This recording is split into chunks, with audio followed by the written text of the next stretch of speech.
The blood on the snow told him everything before he even saw her face. Makawi Knightsky crouched low, his breath misting in the frozen air as he studied the crimson trail that cut through the white like a warning scrawled by God himself. The tracks were fresh, maybe an hour old, dragging marks alongside boot prints that spoke of struggle and desperation. He'd been tracking elk through the Bitterroot Mountains when he stumbled upon this. And now the elk didn't matter anymore. Something was wrong here, deeply wrong. And Makawi had learned long ago to trust the whisper of unease that crawled up his spine. He was Choctaw, though these weren't his ancestral lands. He'd drifted north after his family died from fever 5 winters back, taking work as a tracker and hunter for the few settlers who didn't spit when they saw his face. The Montana wilderness suited him, vast and indifferent, asking nothing but survival and giving nothing but silence in return. He preferred it that way. Out here, a man's worth was measured by his skill with a rifle and his ability to read the land, not by the color of his skin or the language his mother had taught him. The trail led him through a dense thicket of lodgepole pines, their branches heavy with yesterday's snowfall. His moccasins made no sound as he moved, rifle held loose but ready, dark eyes scanning every shadow. The February cold bit through his buckskin coat, but he barely noticed. Something ahead was calling to him, not with sound, but with the terrible gravity of suffering. The blood splatter told a story. Someone had been hurt badly, then dragged or had dragged themselves through the snow. The irregular spacing of the tracks suggested weakness, stumbling, the kind of movement that came when the body was running on nothing but the animal need to survive. Makawi had tracked wounded deer that left trails like this. Creatures that knew they were dying but ran anyway because that's what living things did. Then he heard it, a moan so faint it could have been wind through the trees. But Makawi knew better. He'd heard that sound before, the sound of a soul clinging to life by threads too thin to see. It came from somewhere ahead, beyond the next rise where the pines grew thick enough to block out the pale winter sun. He pushed through a stand of frozen brush and stopped dead. There, half buried in a snowdrift against an old trapper's lean-to, lay a woman. She was curled on her side, her dress torn and soaked through with melted snow and blood, her hair a matted tangle of brown shot through with ice. One bare foot jutted from beneath her skirts, toes already blackening with frostbite. Her hands were bound behind her back with leather cord, wrists rubbed raw and bleeding. The skin of her exposed arms was mottled with bruises in varying shades of purple, yellow, and green, telling the story of days of abuse. Makawi's stomach turned. He'd seen death before, had dealt it himself when necessary, but there was something about the deliberate cruelty written across this woman's body that made his blood run cold. This wasn't the violence of survival, or even the heat of anger. This was methodical, calculated, the work of someone who enjoyed causing pain. He approached carefully, setting his rifle against a tree. He knelt beside her, his hand hovering over her shoulder before he touched her gently. Her skin was cold as river stone, but he felt the faint flutter of a pulse at her throat. Still alive, barely, her eyes flew open, wild and glassy with fever and terror. She tried to scream but only managed a strangled whimper, her body convulsing as she tried to scramble away from him. The movement tore at her wounds and she cried out, a sound so full of pain and fear that Makawi felt it like a physical blow. Easy, Makawi said, his voice low and steady, the same tone he used with wounded animals. I'm not here to hurt you. I'm going to help. She stared at him, chest heaving, and for a moment he thought she might be too far gone to understand. Her eyes were unfocused, pupils dilated with shock and fever. Then her gaze sharpened slightly, really seeing him for the first time, and she seemed to register that he wasn't whoever had done this to her. Please, she whispered, the word cracking like thin ice. Her voice was hoarse, ruined by screaming or crying or both. Please don't look under it, Makawi frowned, not understanding. Under what? My dress, she gasped, fresh tears streaming down her filthy cheeks. Don't look. Just leave me. Please, just let me die here. But Makawi had already seen the blood soaking the lower half of her skirts, had already smelled the copper tang of it mixing with the pine and snow. He knew what that meant. He knew what men did to women out here, where law was just a word people spoke in towns, where might made right, and the wilderness swallowed screams like stones dropped in deep water. I have to stop the bleeding, he said gently, reaching for the hem of her dress. If I don't, you will die. No, she sobbed, trying to pull away despite her bound hands. The movement was weak, barely more than a twitch. Stop, please don't look under it. Please, I'm begging you. There was something in her voice beyond physical pain, a shame so deep it had its own gravity. Makawi met her eyes, and in them he saw something that made his heart constrict. This wasn't just about modesty or the violation of her body. This was about something worse. Something that had been done to mark her, to claim her, to reduce her from a person to a possession. I'm sorry, he said quietly. And he meant it with every fiber of his being. But if I don't do this, you'll bleed out in this snow, and whoever did this to you wins. Is that what you want? She closed her eyes, turning her face away as fresh tears cut tracks through the grime on her cheeks. Her whole body went rigid, bracing for more pain, more exposure, more of whatever hell had brought her to this frozen grave. A sound escaped her throat, not quite a word, just a broken exhalation of defeat. Makawi lifted the hem of her dress as carefully as if handling something sacred. The fabric was stiff with frozen blood, crackling as he moved it. Beneath it her legs were a map of bruises and cuts, some fresh and weeping, others days old and scabbed over. Her left thigh had been bleeding from a wound that was neither accidental nor the result of a simple beating. There, carved into her flesh with deliberate cruelty, were words. Not burned like a brand, but cut with a blade, letters jagged and deep enough to scar forever. The edges were inflamed and infected, red lines spreading outward like poisoned roots. Property of V. Crow. Makawi's hands stilled. The world seemed to narrow to those 4 words, everything else falling away. He stared at them, his mind refusing to process what he was seeing, even as understanding crashed over him like ice water. Someone had carved their name into this woman's skin like a rancher marking cattle, like a man signing a deed, claiming ownership over another human being. He knew that name.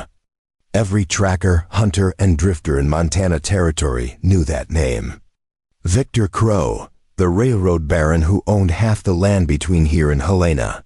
A man who bought legislators like cattle and made problems disappear into the mountains. Makawi had never seen him, but he'd heard the stories whispered around campfires and in trading posts.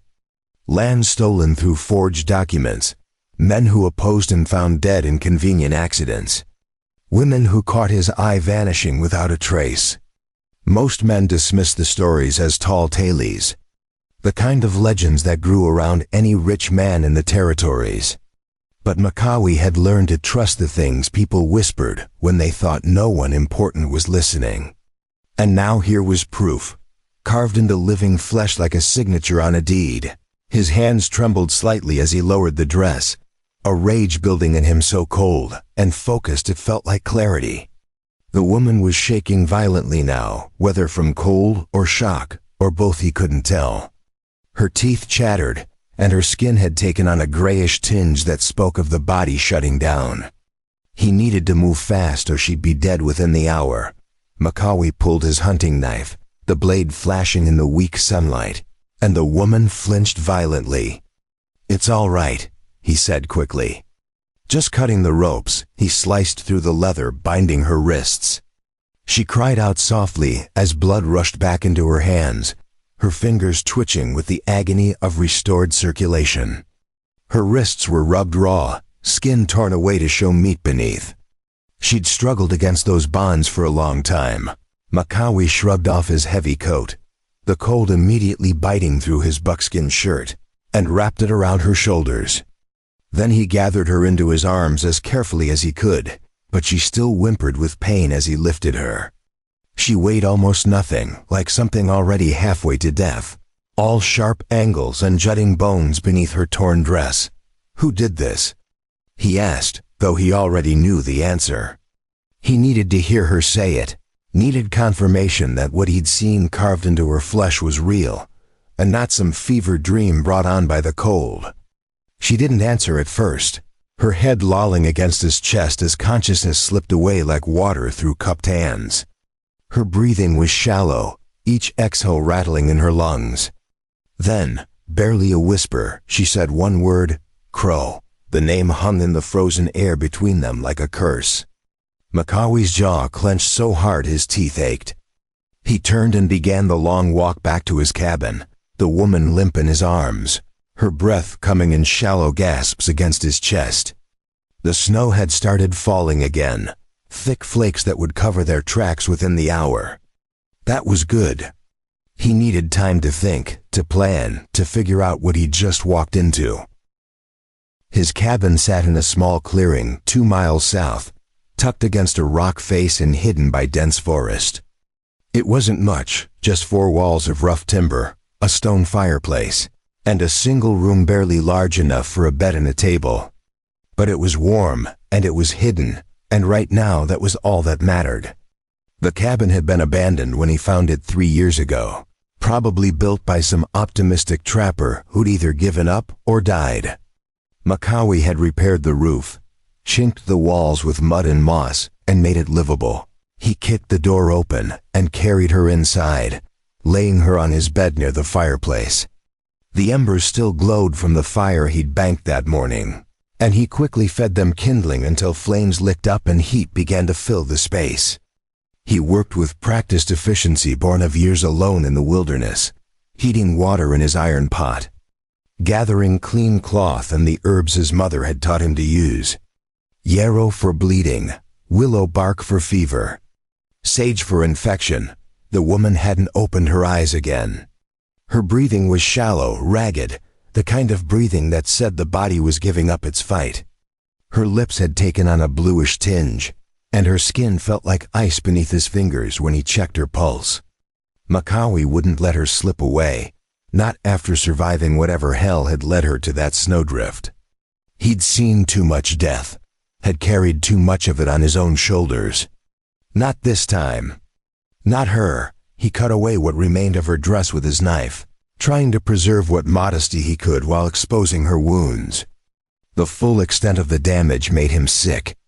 Bruises covered her torso, ribs possibly broken, given how carefully she breathed. More cuts and burns marked her arms and legs, a catalog of torture that spoke of hours or maybe days of systematic cruelty. But it was the carved words on her thigh that drew his eyes again and again. That obscene claim of ownership. Makawi cleaned her wounds as gently as he could, washing away blood and dirt with warm water, applying poultices to the cuts and binding them with strips of clean linen. The carved words were the worst, edges inflamed and weeping pus. He cleaned them thoroughly, applied a thick paste of yarrow and sage, and wrapped the thigh carefully. The scarring would be permanent, he knew. Those words would be written on her skin for the rest of her life, unless someone with better medical knowledge than his could do something about it. When he was finished, he covered her with every blanket he owned, piling them until only her face showed. He'd given her his bed, which meant he'd be sleeping on the floor, but that didn't matter. He'd slept in worse places. Makawi stood and walked to the window, staring out at the falling snow. The world outside was turning white, all traces of their passage erasing themselves. Somewhere out there, Victor Crow was going about his business, attending fancy dinners in Helena, making deals in smoke-filled rooms, believing himself untouchable. And maybe he was. Maybe the law would never touch him. Maybe his money and power would shield him forever from consequences. But Makawi Knightsky wasn't the law. He turned back to the woman on his bed, her face pale as the snow outside, and made a decision that felt like stepping off a cliff. He didn't know who she was or what she'd done to draw Crow's attention, but he knew what had been done to her. And he knew that no one carved their name into another human being, and walked away unpunished. The woman stirred, a soft moan escaping her lips. Makawi moved to her side, kneeling by the bed. Her eyes fluttered open, unfocused and glassy with fever. She stared at the ceiling for a long moment. Then her gaze found his face. "Where?" she whispered, the word barely forming through cracked lips. "My cabin," Makawi said. "You're safe now. No one knows you're here." She stared at him for a long moment, as if trying to decide whether to believe him, whether safe was even a word that meant anything anymore. Then her eyes closed again, and she slipped back into unconsciousness, her breathing evening out slightly. Makawi sat beside her through the long afternoon and into the evening, feeding the fire, checking her bandages, listening to the wind howl through the pines outside. He thought about the carved words, about the kind of man who would do such a thing. He thought about his own ghosts, the family he'd lost to fever, the life he'd left behind in the South, the anger he'd buried so deep he'd almost forgotten it was there. But it was there now, burning bright and cold as winter stars. Night fell, and with it came a fresh wave of snow. The woman's fever spiked again around midnight, her body shaking so violently the bedframe rattled. Makawi sponged her forehead with cool water and got willow bark tea down her throat a few drops at a time. She was fighting, he could see that. Fighting with everything she had left. Dawn came slowly, gray light filtering through the gaps in the cabin walls. The woman's fever had broken sometime in the dark hours, her breathing steadier now, deeper. Makawi checked her bandages and found the bleeding had stopped. The carved words looked slightly less inflamed, the poultice doing its work. She would live, at least physically. What state her mind would be in when she fully woke, that was another question entirely. He stood and walked outside into the sharp morning air. Fresh snow covered everything, a blank page waiting to be written on. In the distance, a raven called, harsh and mocking. Makawi watched it wheel across the pale sky and disappear into the trees. Then he went back inside to wait for the woman to wake, to tell him her name and her story, to give him the pieces he needed to understand what he'd walked into. Because one thing was certain now, this wasn't over. It was just beginning. She woke screaming. Makawi was at her side in an instant, hands raised to show he meant no harm, but the woman thrashed against the blankets like a trapped animal.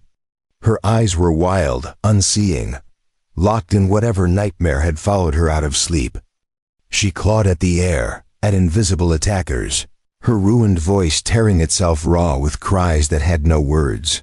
"You're safe," Makawi said firmly, not touching her but staying close. "You're in my cabin. No one else is here. You're safe." It took a full minute before his words penetrated the panic. Her movements slowed, then stopped, and she collapsed back against the pillow, chest heaving, sweat soaking her hair despite the cool air. Her eyes focused on him slowly, recognition dawning, followed immediately by something worse than fear. Awareness. She looked down at herself, at the blankets covering her body, at the bandages wrapped around her arms and visible beneath the clean shirt he'd dressed her in. One of his shirts far too large but modest and warm. Her hand moved slowly, trembling, to touch her thigh through the fabric, feeling the bulk of bandages there. Her face crumpled. "I'm alive," she whispered, and it didn't sound like relief. It sounded like a question she didn't want answered. "Yes," Makawi said quietly. "You're alive." She turned her face away, tears sliding silently down her cheeks.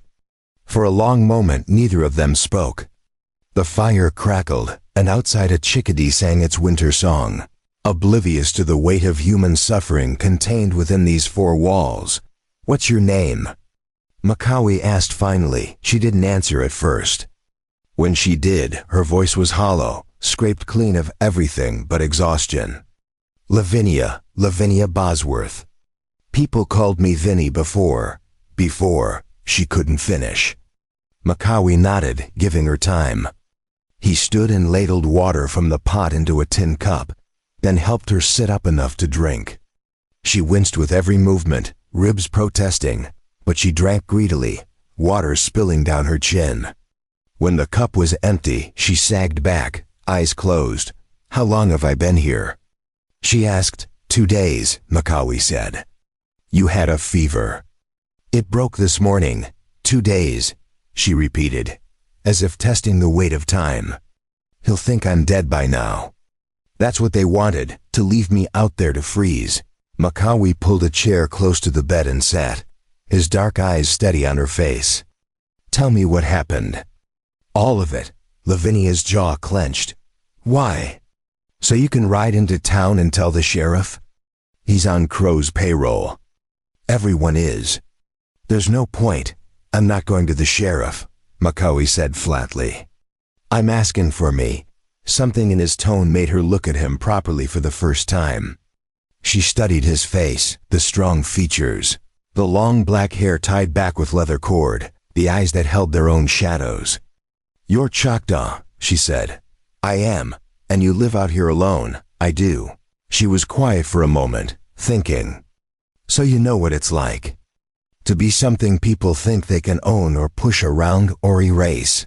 Makawi didn't answer, but his silence was confirmation enough. Lavinia drew a shaky breath and began to speak.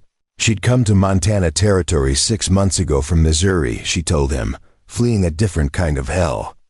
Her father had been a drunk who'd gambled away everything they owned, then tried to sell her to settle his debts.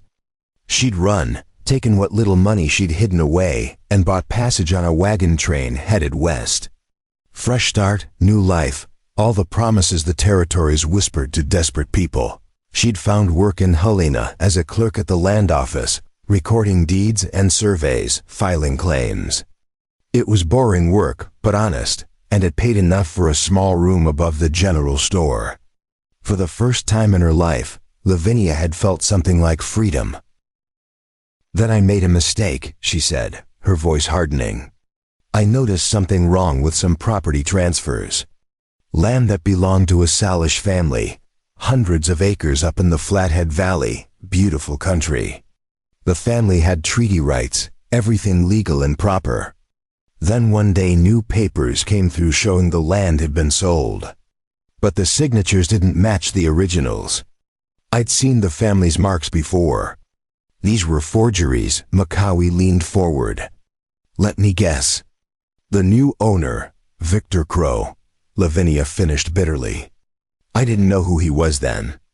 Didn't know what I was walking into.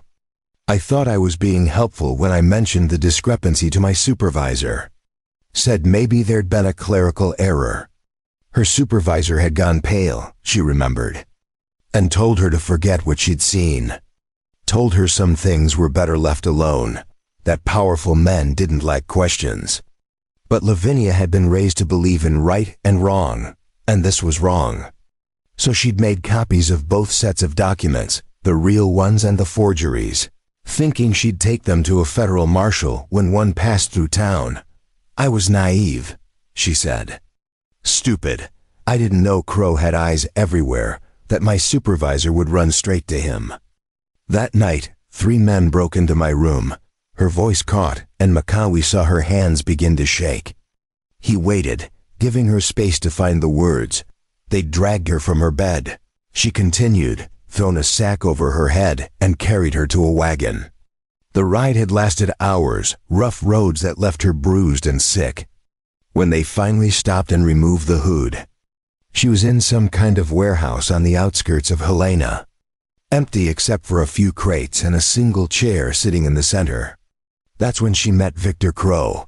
"He wasn't what I expected," Lavinia said, her voice distant now, lost in memory. "I thought he'd be some rough frontier criminal, all scars and crude threats. But he was refined, well-dressed, spoke like an educated man. That made it worse somehow, that he could do what he did and still seem so civilized." Crow had asked her politely about the documents, she said, as if they were discussing the weather. Where were the copies? Who else had she told? Had she contacted any federal authorities? Lavinia had lied, said she'd destroyed the copies, told no one, forgotten all about it. She'd begged him to let her go, promised she'd leave Montana and never come back. He smiled, Lavinia whispered. Smiled like I'd told him something amusing. Then he said that the problem with letting people go was that they talked, and talk was expensive to clean up. He said he'd built his empire on making sure problems stayed solved. And then he had his men hold me down. She couldn't continue. Her whole body was shaking now, reliving it. Macawi wanted to tell her she didn't have to go on, but he knew she needed to say it, needed to give voice to what had been done to her. He cut me himself, she finally managed, the words barely audible. Took his time, made sure every letter was perfect. Said he was signing his work, that anyone who found me would know I belonged to him. His men laughed. They laughed while I screamed. Tears streamed down her face, but she kept talking. The words pouring out now like poison that needed to be purged. They'd kept her in that warehouse for 2 more days, she said. Crow would visit periodically, always calm, always polite, asking the same questions about the documents. When she maintained her story, he'd have his men hurt her in new ways, methodical and precise. They broke her ribs, burned her arms with cigars, cut her in places that wouldn't kill but would hurt for days. All the while, Crow watched with detached interest, like a scientist observing an experiment. On the 3rd day, he'd grown bored. He said I was useless, Lavinia said. That if I really had destroyed the copies, then I had no value, and if I was lying, well, I'd die with the secret. Either way, the problem was solved. He told his men to take me somewhere remote and leave me. Said the wilderness would finish what he'd started. They'd ridden for hours, she remembered, until they reached the abandoned trapper's lean-to where Macawi had found her.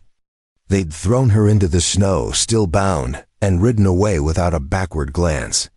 She'd tried to crawl, to find shelter, to do something, but the cold had crept in fast. After a while she'd stopped trying, just curled up and waited for it to end. Then I heard your footsteps, she finished, her voice raw. And I thought they'd come back. Thought it wasn't over after all. The cabin fell silent except for the crackle of the fire. Macawi sat motionless, processing what he'd heard. The casual cruelty of it, the calculated torture, the disposal of a human life like it was nothing more than an inconvenient piece of trash. His hands clenched into fists, knuckles white. The documents, he said finally. Did you really destroy them? Lavinia's eyes met his, and for the first time since she'd started talking, he saw something other than pain and fear. He saw steel. No, she said. I hid them. Before they took me, I knew something was wrong, could feel it. So I wrapped them in oilcloth and hid them in the one place I knew they wouldn't look. Where? There's a cemetery on the edge of Helena, she said. Old one, half abandoned. My mother died when I was young, back in Missouri, but I used to visit graveyards when I felt alone. Made me feel less isolated somehow. All those lives that had been lived. There's a mausoleum there. Belongs to some family that died out years ago. Door doesn't lock anymore. I put the documents inside, behind a loose stone in the wall. Macawi felt something shift in his chest, a sense of purpose crystallizing. And Crow doesn't know. He thinks I destroyed them, or that they're in my room and he's already found them. Either way, he believes the evidence is gone. That's why he felt safe getting rid of me. But it's not gone, Macawi said slowly. No. Lavinia agreed, and despite everything, despite the pain etched into every line of her face, she smiled grimly. It's not. Macawi stood and paced to the window, his mind working through possibilities. The documents were proof, real evidence of fraud and theft. In the right hands, they could bring down even someone as powerful as Victor Crow, but getting them would mean going into Helena, into the heart of Crow's territory, and then finding someone trustworthy enough to act on them. You're thinking it's too dangerous, Lavinia said, watching him. He turned back to her. I'm thinking about how to do it without getting us both killed. Us, she repeated, latching onto the word. You'd help me. I found you carved up and left to die in the snow, Macawi said flatly. What kind of man would I be if I just let that stand? Lavinia's eyes filled with tears again, but these were different. Not born of pain or trauma, but of something she'd thought she'd lost. Hope, maybe, or just the simple shock of finding kindness in the wasteland her life had become. "Thank you," she whispered. Makawi shook his head. "Don't thank me yet. We've got a long way to go, and Crow's not going to make it easy." Over the next few days, as Lavinia slowly regained her strength, they made plans. Makawi would ride into Helena alone first, scout the situation, see if Crow's men were still actively searching or if they'd truly written her off as dead. The cemetery would be easy enough to find, but retrieving the documents without being seen would require careful timing. Lavinia chafed at being left behind, but her body wasn't ready for a hard ride. And they both knew she'd be recognized if anyone saw her. Before we jump back in, tell us where you're tuning in from, and if this story touches you, make sure you're subscribed, because tomorrow I've saved something extra special for you. So she focused on healing, eating the venison stew Makawi prepared, letting her wounds close, rebuilding strength that had been systematically stripped away. As she healed, they talked. Makawi told her about his family, about the fever that had taken his wife and 2 children in the span of a week, leaving him alone in a world that had grown cold and empty. He spoke of how he'd drifted north, seeking isolation, trying to outrun grief that followed him like a shadow. "But you can't outrun it," he said one evening as they sat by the fire. "It's always there, just waiting." "No," Lavinia agreed softly. "But maybe you can give it company. Maybe if you fill the emptiness with something else. Purpose or anger, or even just the need to help someone else. Maybe that's enough." Makawi looked at her. This woman who'd been tortured and marked and left for dead, and saw something he recognized. Not just a victim, but a survivor, someone who'd stared into the abyss and decided to climb back out. She reminded him of something he'd forgotten. That suffering didn't have to be the end of the story. On the 5th day, Lavinia was strong enough to walk around the cabin without help. She still moved carefully, ribs protesting, but the color had returned to her face. The carved words on her thigh were healing, though the scar would be permanent. A testament to cruelty that could never be fully erased. "I want to see it," she said suddenly that evening. Makawi looked up from where he was oiling his rifle. "See what?" "The scar. What he did to me." "I haven't looked yet. Couldn't bring myself to. But I need to," he understood. Facing it was part of taking back control, of refusing to let it remain some hidden shame. He nodded and turned away, giving her privacy. He heard her move to the small mirror he kept near the wash basin, heard the rustle of fabric as she lifted her skirt. The silence stretched out, heavy and awful. Then he heard her breathe, a long shaky exhalation. "Property of V. Crow," she read aloud, her voice steady despite the tremor underneath. "He wanted me to carry his name forever. Wanted every time I looked at myself to be a reminder that he'd won." "He didn't win," Makawi said quietly, still not turning around. "You're alive. You're standing. That's not winning." "No," Lavinia agreed, and there was steel in her voice now, hard and cold. "And I'm going to make sure he loses everything." When Makawi finally turned back, she was standing straighter, chin lifted, eyes burning with determination that hadn't been there before. She'd crossed some internal threshold, moved from victim to something else entirely. Someone who'd decided to fight back. "When do we leave?" she asked. "2 more days," Makawi said. "Give yourself time to heal. The ride will be hard, and once we start this, there's no going back." Lavinia nodded. "I know, but I stopped being able to go back the moment Crow put his knife to my skin. Now there's only forward." That night, Makawi lay on the floor near the fire, listening to Lavinia's even breathing from the bed. Sleep eluded him, his mind turning over plans and possibilities, all the ways this could go wrong. He'd lived alone for so long, responsible for no one but himself, and that had felt safe. Now he'd found this woman bleeding in the snow. And everything had changed. He thought about Victor Crow. About the kind of evil that wore a gentleman's face and spoke in cultured tones while ordering atrocities. He thought about the Salish family who'd lost their land, about how many others had probably suffered similar fates. About all the small injustices that powerful men inflicted because they could. Because no one would stop them. Maybe Makawi couldn't fix all of it.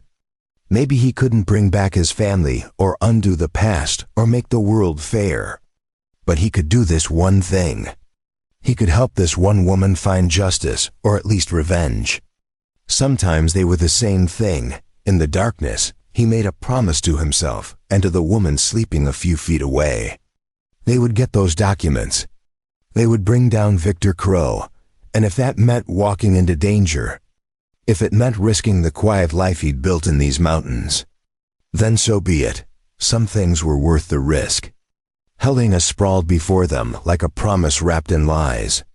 Makawi and Lavinia had traveled for 3 days through mountain passes still choked with snow, keeping to game trails and avoiding the main roads where Crow's men might be watching.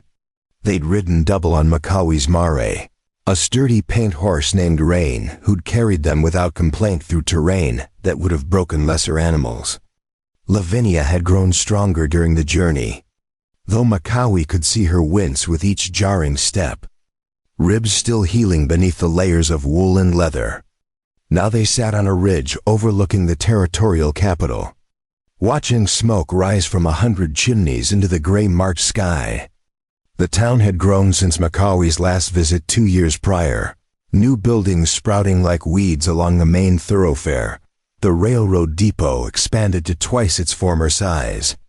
All of it built on Victor Crow's money, his influence seeping into every board and nail. "That's the land office," Lavinia said, pointing to a 2-story brick building near the center of town. "Where I worked. And there, the boarding house where I rented my room."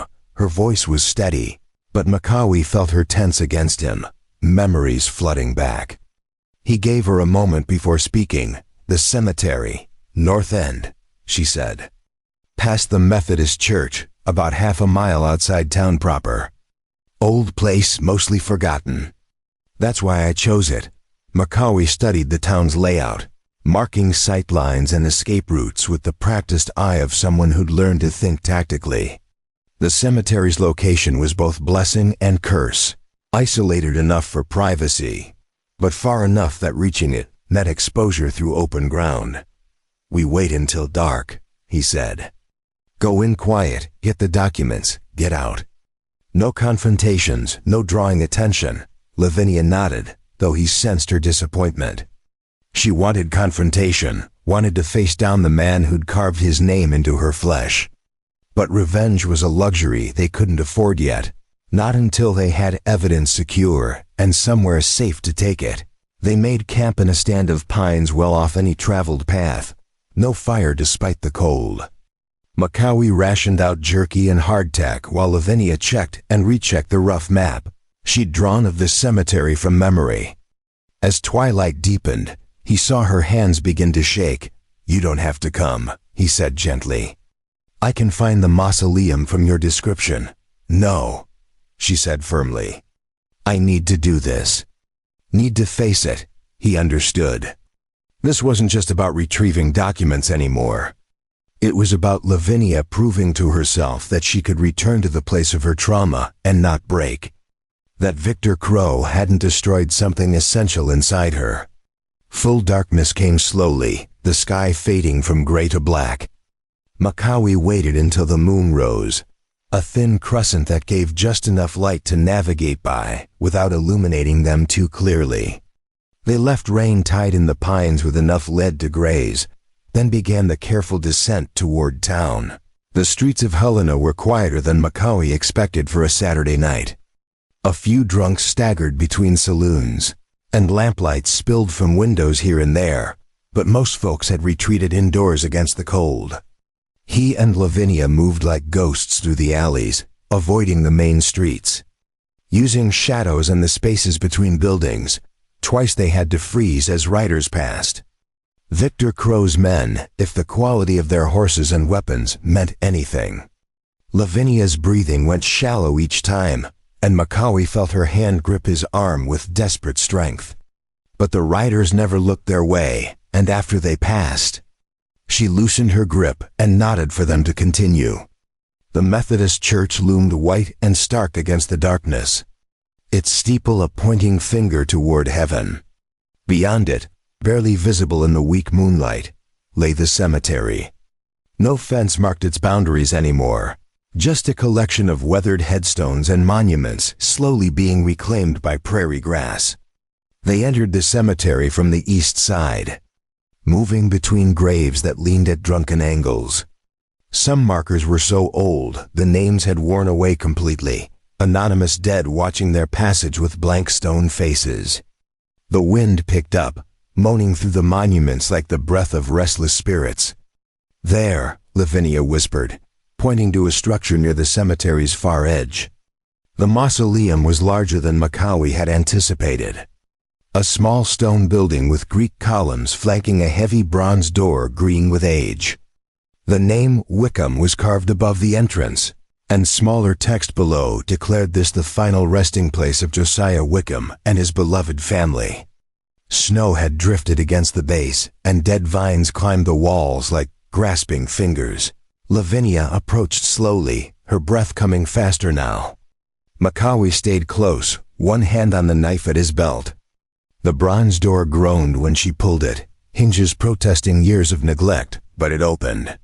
The smell that wafted out was tomb damp and ancient, dust and decay, and something older than names inside. The mausoleum was smaller than it appeared from outside, maybe 10 feet square. 4 stone sarcophagi lined the walls, and in the far corner stood a small altar, thick with dust. Moonlight filtered weakly through a high window, barely illuminating the space. Lavinia moved to the right wall, running her hands over the stones. "Here," she said, her voice echoing slightly. Behind this one, she pulled at a stone that looked identical to all the others, but it shifted under her touch, centuries-old mortar crumbling. Macaulay helped her work it free, and behind the stone was a hollow space perhaps 8 inches deep. Lavinia reached in without hesitation. Her hand emerged holding an oilcloth bundle, wrapped tight and sealed with wax. Even in the dim light, Macaulay could see her hands shaking as she held it. 6 months, she whispered. 6 months it's been here, waiting. A sound outside froze them both. Footsteps, multiple people, the jingle of spurs and the creak of leather. Voices carried on the wind, men talking in low tones. Through the mausoleum's small window, Macaulay caught a glimpse of lantern light bobbing between the headstones. "Someone's coming," he breathed. Lavinia's eyes went wide with fear. They'd been so careful, taken every precaution, but somehow they'd been found. Or was it coincidence? Had Crow posted guards at the cemetery on the slim chance Lavinia might return from the dead? The voices grew closer. Macaulay counted at least 3, maybe 4 men. Too many to fight directly, especially in the confined space of the mausoleum. He looked around desperately for another exit, but there was only the one door. "The sarcophagi," Lavinia whispered urgently. "They're empty, just decorative. We can hide." It was a desperate gamble, but they had no choice. Macaulay helped her climb into the nearest stone coffin, then slid the heavy lid partially closed, leaving just enough gap for air. He barely managed to squeeze into the one beside hers before the footsteps reached the mausoleum entrance. Through the narrow gap beside the lid, Macaulay watched the bronze door swing fully open. 3 men entered, lantern light pushing back the shadows. He recognized none of them, but their type was universal. Hired guns with dead eyes and callous trigger fingers. "Waste of time," one muttered, a stocky man with a thick beard. "She's been dead 2 months. Froze in the mountains like the boss said." "Orders are orders," replied a taller man, clearly the leader. "Crow wants the cemetery checked weekly until spring thaw. Says if the girl hid anything, this is where she'd do it." Macaulay's blood ran cold. They hadn't stumbled on the guards by accident. Crow had anticipated this exact scenario, had men systematically searching every place Lavinia might have hidden evidence. The man was more thorough than Macawi had given him credit for. The third man, younger than the others, moved toward the wall where Lavinia had retrieved the documents. "Hey, look at this." Stones loose, Macawi's hand tightened on his knife. If they looked in the hollow, they'd know someone had been here recently. And if they decided to search more thoroughly, the sarcophagi were an obvious hiding place. The leader moved closer, examining the displaced stone. For a long moment he said nothing, just stared at the gap in the wall. Macawi could barely breathe, pressed against the cold stone, praying the darkness inside the coffin hid him. "Could have been loose for years," the bearded man said. "Places falling apart, maybe," the leader said slowly. But he didn't sound convinced. He pulled the stone free completely and reached into the hollow, his hand exploring the space. When it emerged empty, he frowned. "Nothing there now," he said. "But the dust is disturbed. Recent, too." The younger man laughed nervously. "You think her ghost came back for whatever she hid? I think someone's been here tonight," the leader said flatly. He raised the lantern high, scanning the mausoleum's interior. The light passed over the sarcophagi, and Macawi held absolutely still, not even allowing his chest to rise with breath. "Check those," the leader ordered. Gesturing to the stone coffins, Macawi's muscles tensed. The moment they opened the lid, he'd have to fight, take down at least one before they could draw weapons. Hope surprise gave him enough advantage to handle the others. Beside him, separated by stone and darkness, Lavinia would be trapped, helpless. The bearded man moved toward Macawi's sarcophagus, reaching for the lid. Then from outside came a shout. Another voice, distant but urgent. "Fire!" Fire at the hotel. All three men spun toward the door. Through his narrow gap, Macawi saw orange light suddenly painting the cemetery monuments, flickering and growing. Smoke began to taint the air. "The Grand Helena," the younger man said, moving to the doorway. "That's Crow's hotel." The leader hesitated, clearly torn between orders and the emergency. Finally he cursed and gestured sharply. "Come on. If Crow's property is burning, he'll want everyone there. We'll finish this later." They rushed out, footsteps receding quickly. Macawi waited until the voices faded completely before daring to push the sarcophagus lid aside. He climbed out, muscles cramped from the awkward position, and helped Lavinia from hers. She was shaking, whether from cold or fear or relief he couldn't tell. "We need to move now," he said urgently. While they're distracted, they slipped from the mausoleum into a cemetery transformed by chaos. The fire was real, massive, lighting up the night sky to the south. Half of Helena seemed to be running toward it, voices shouting, bells clanging. In the confusion, two more shadows fleeing north would go unnoticed. They ran, Lavinia clutching the oilcloth bundle to her chest, Macawi clearing the path ahead. Behind them, the fire roared higher, and Macawi couldn't help but wonder about the timing. Too convenient to be accident. Had someone set that blaze deliberately? Questions for later. Now they just needed to reach Rain and put distance between themselves and Helena before Crow's men returned to finish their search. They'd covered maybe half the distance back to their camp when Lavinia stumbled, crying out softly. Macawi caught her before she fell, felt her trembling with exhaustion. She'd pushed herself too hard. Body still healing from trauma, no amount of determination could erase instantly. "I'm sorry," she gasped. "I just need a moment." "We don't have moments," Macawi said, but he gentled his tone. He looked around quickly, then guided her into the shadow of a large boulder just off the path. "Rest here. 60 seconds, then we move." She nodded, breathing hard, and he saw tears of frustration on her cheeks. She was angry at her own weakness, at the limitations Crow's torture had imposed. Macawi understood that anger intimately. A sound made him turn.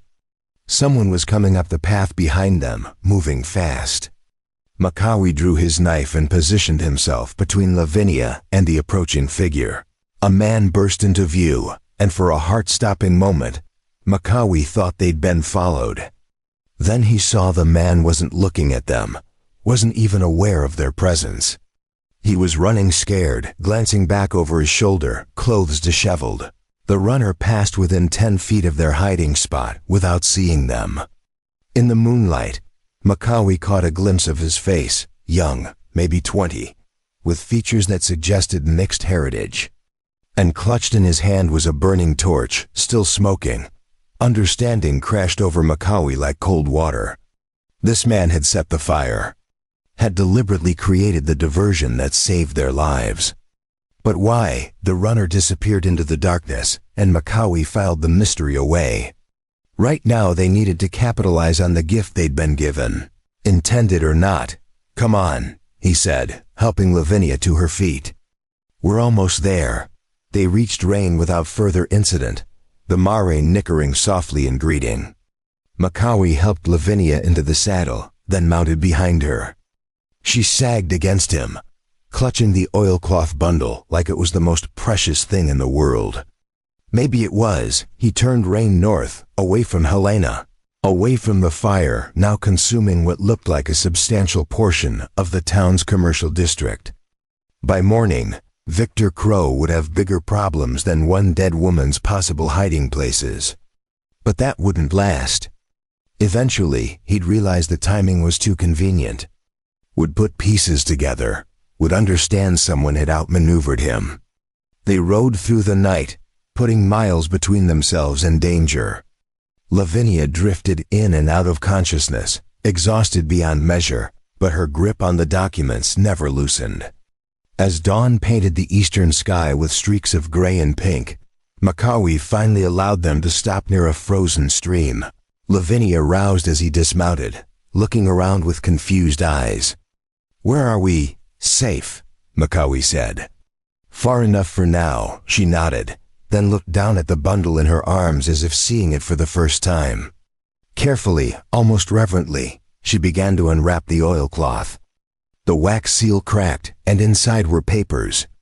Documents carefully folded and miraculously preserved. She spread them on a flat rock, and even in the weak dawnlight, Makawi could see what she'd risked everything to preserve. Land deeds, surveys, transfer documents. And beside each official paper, a second version, the forgery. The signatures were close but not perfect, and once you knew to look for discrepancies, they became obvious. "This is it," Lavinia said softly. "Proof of what he's been doing. Not just the Salish land, there are 6 other properties here, all stolen through fraud." Makawi studied the documents, his jaw tightening. Each represented a family destroyed, lives ruined, all for one man's greed. The scope of it was staggering. "Now what?" Lavinia asked, looking up at him. "We have the evidence, but who do we give it to?" Everyone in Helena is either on Crow's payroll or too scared to act. Makawi had been thinking about this question for days. "There's a federal judge in Fort Benton," he said slowly. "Marcus Stone. He's Blackfoot, appointed directly by Washington. Word is he's honest, doesn't play politics.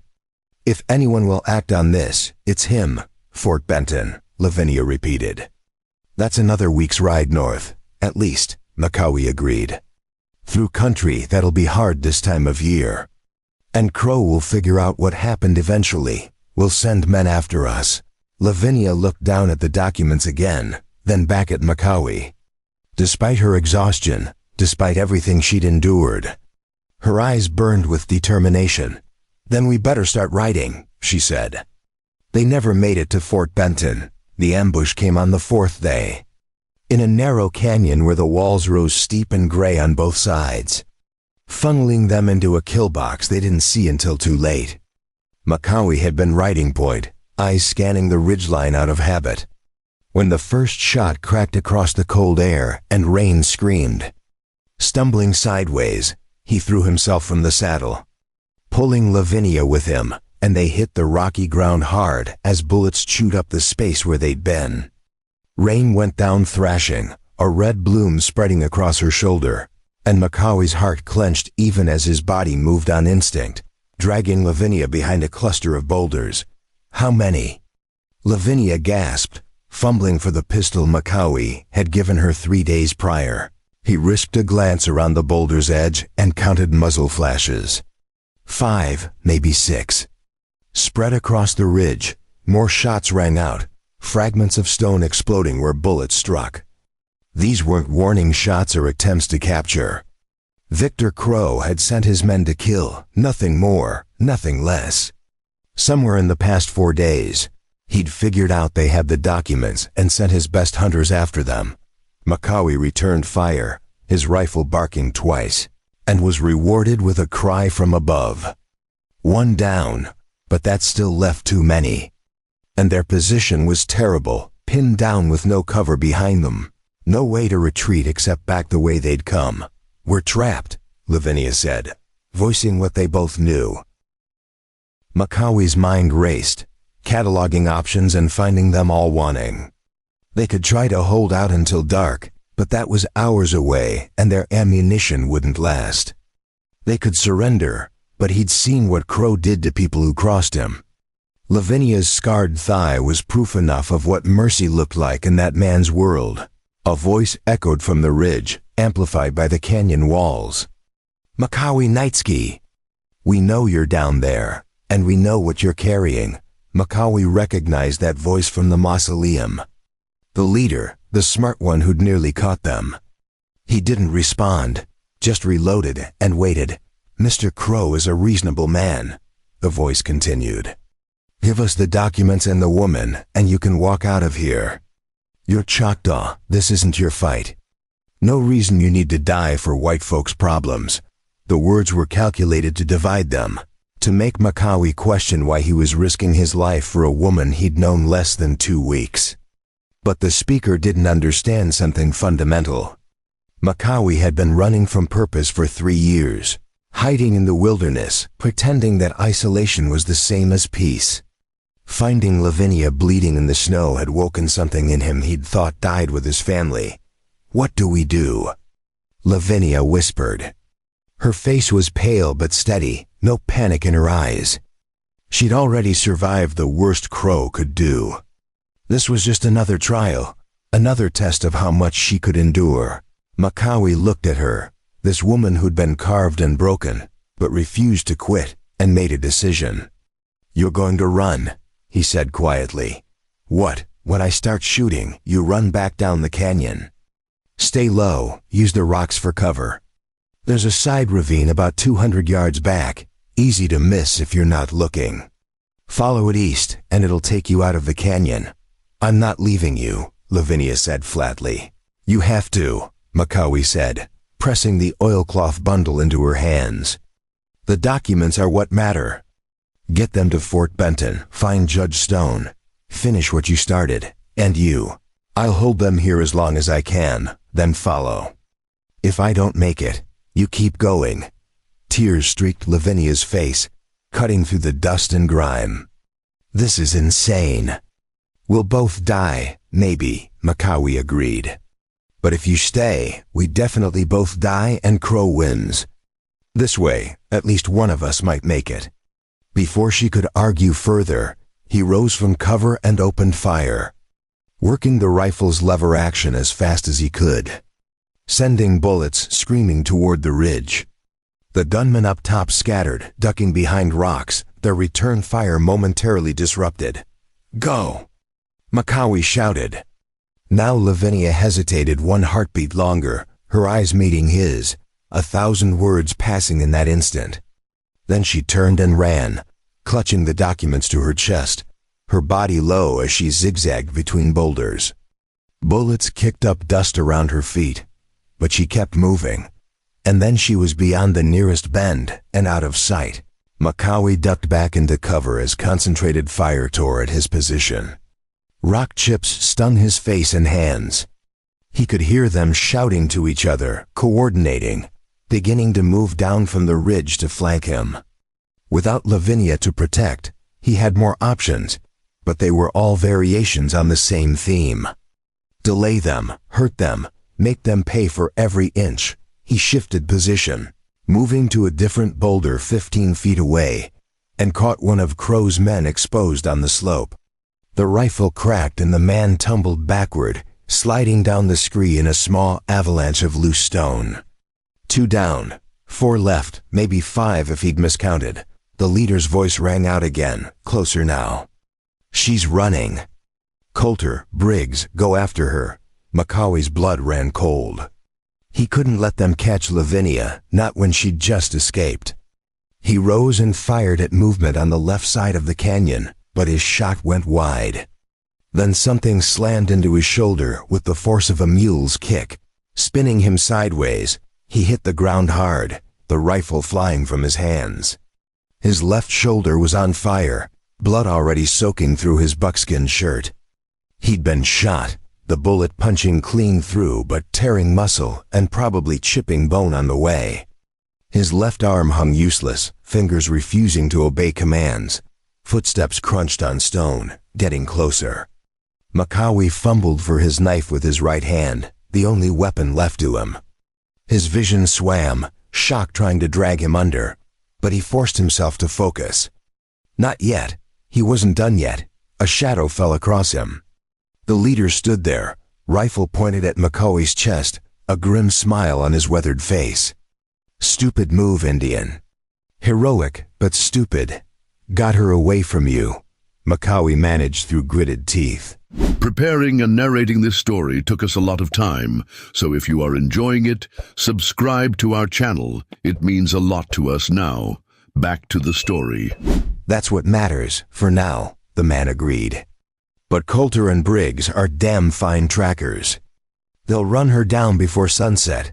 He raised the rifle to finish it, and Macaulay tensed, knowing he had one chance, one desperate lunge with the knife before bullets ended everything. But before either man could move, a shot rang out from an unexpected direction. Somewhere behind and above the leader, the man jerked, eyes going wide with surprise, and a red stain spread across his back.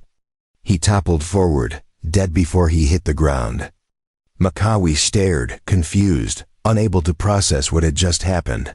More shots erupted, but not aimed at him. Crow's remaining men shouted in alarm, caught between Macaulay's position and this new threat. Through his fading vision, Macaulay saw figures moving on the opposite ridge, at least 3 of them, rifles speaking with methodical precision. The gunfight was brief and brutal. Crow's men, already reduced in number and now caught in a crossfire, broke and ran. One more fell before they managed to scramble back up the slope and disappear over the ridge. Then silence, broken only by Macaulay's labored breathing and the ringing in his ears.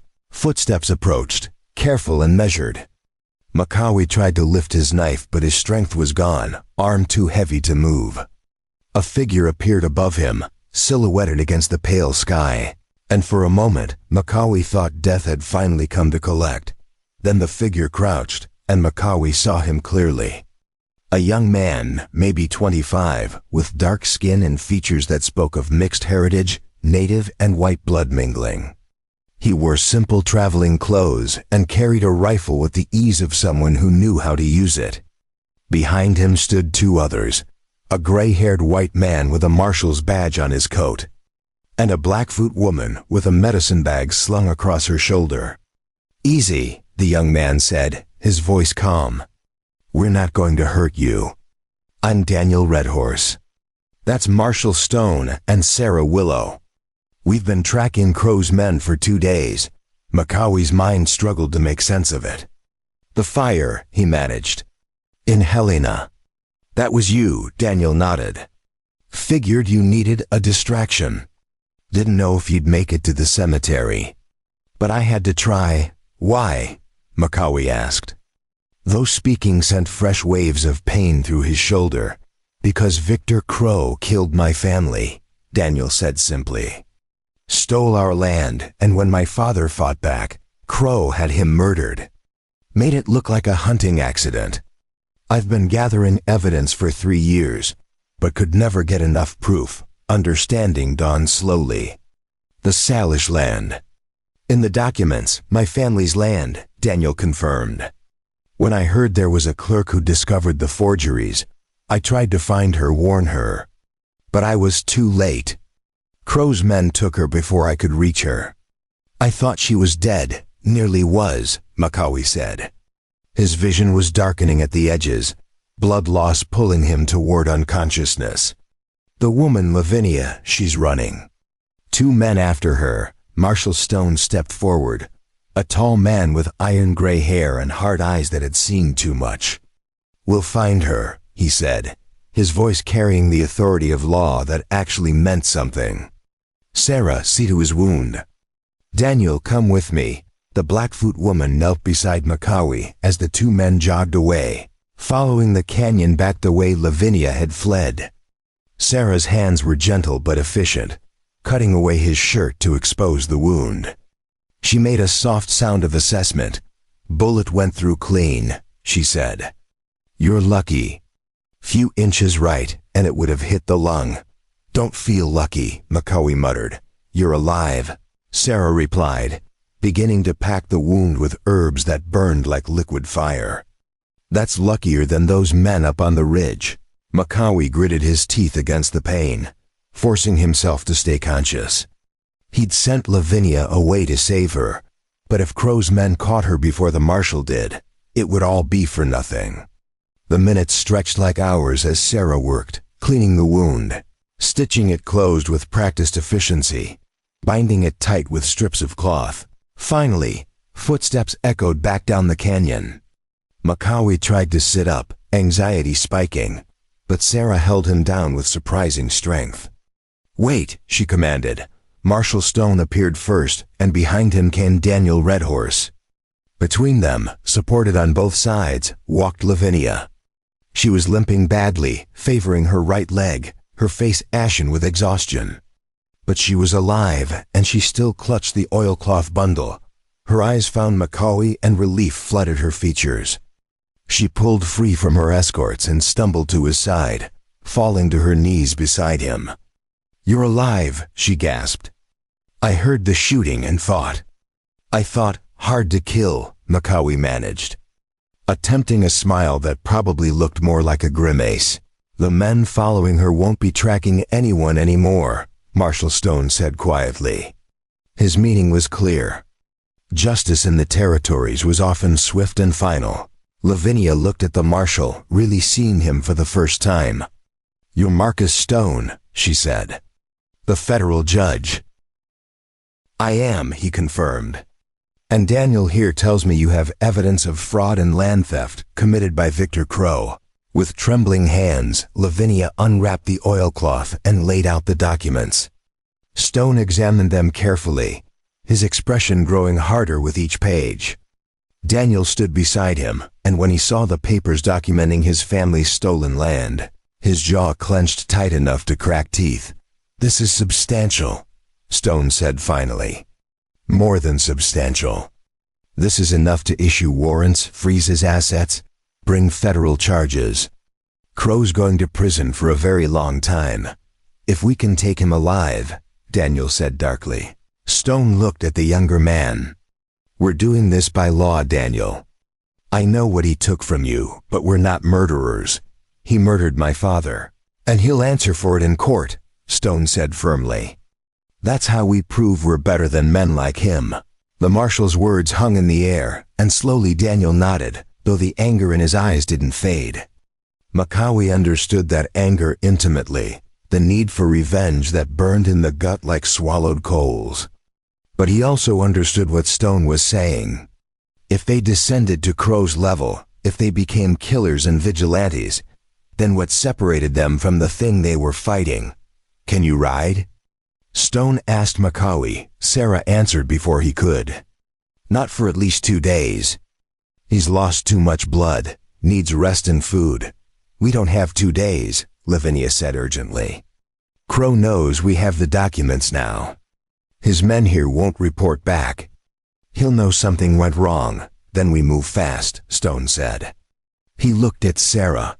Can you get him stable enough to travel by wagon? Maybe, Sarah said reluctantly. But I'm not promising anything, the marshal nodded, making decisions. Daniel, ride back to our camp. Bring the wagon and supplies. We'll make a litter for the wounded man. Once we're mobile, we push hard for Fort Benton. I can wire Washington from there. Get federal marshals dispatched to Helena to arrest Crow before he can run. He won't run, Lavinia said quietly. He thinks he's untouchable. That's his weakness, Stone smiled grimly. Then we'll teach him different. They made camp there in the canyon, tending wounds and preparing for the hard journey ahead. Daniel returned with a wagon, and they fashioned a bed in the back where Macawi could lie relatively comfortable. The jolting ride would tear at his healing wound, but there was no alternative. Speed mattered more than comfort now. As Sarah helped Macawi into the wagon, he caught Lavinia's hand. You did it, he said. Got the documents to the right people. We did it, she corrected. I'd be dead in the snow if not for you. Their eyes held for a long moment, something unspoken passing between them. They'd started as strangers brought together by chance and violence. Now they were something else, bound by shared trauma and the choice to fight back against evil instead of surrendering to it. The wagon lurched into motion, and pain flared in Macawi's shoulder, but he barely noticed. He was watching Lavinia, seeing how she sat straighter now, how the fear that had haunted her eyes for weeks had transformed into determination. Victor Crow had tried to break her, had carved his name into her flesh like a brand of ownership, but she wasn't broken.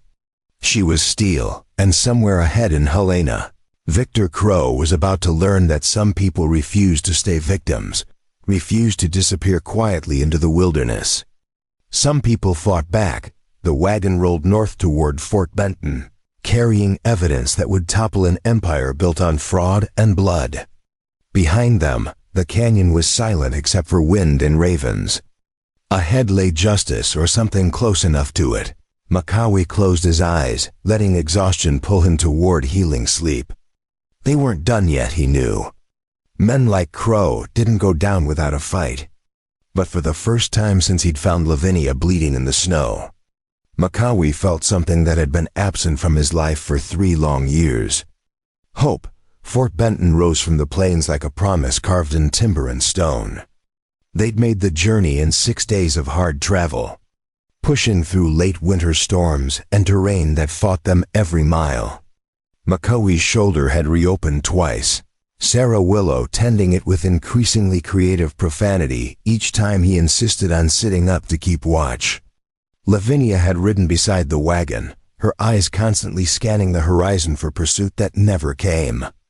Marshal Stone and Daniel Redhorse had alternated between scouting ahead and guarding their rear, rifles always ready, but Victor Crow's men never appeared. Either they hadn't figured out where the fugitives had gone, or they'd decided that chasing a federal judge was a bridge too far. Macawi suspected the former.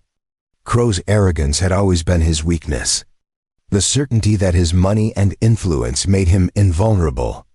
The fort itself was more town than military installation now, the army having moved on to other frontiers while civilians filled the space left behind.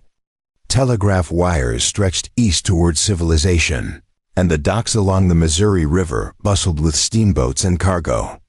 It was a hub of commerce and law, exactly the kind of place where a federal judge could make things happen. Marshal Stone wasted no time. Within an hour of their arrival, he'd commandeered the telegraph office and was sending wires to Washington, to territorial authorities, to every federal marshal within 300 miles. The messages were terse and damning, outlining the evidence against Victor Crow and requesting immediate action. Stone's reputation carried weight, and his badge meant those messages would be read by people who could actually do something. Macawi watched from the boarding house where they'd taken rooms, his arm in a proper sling now thanks to the fort's doctor. The physician had been impressed with Sarah's field work, saying she'd probably saved his life with her quick treatment.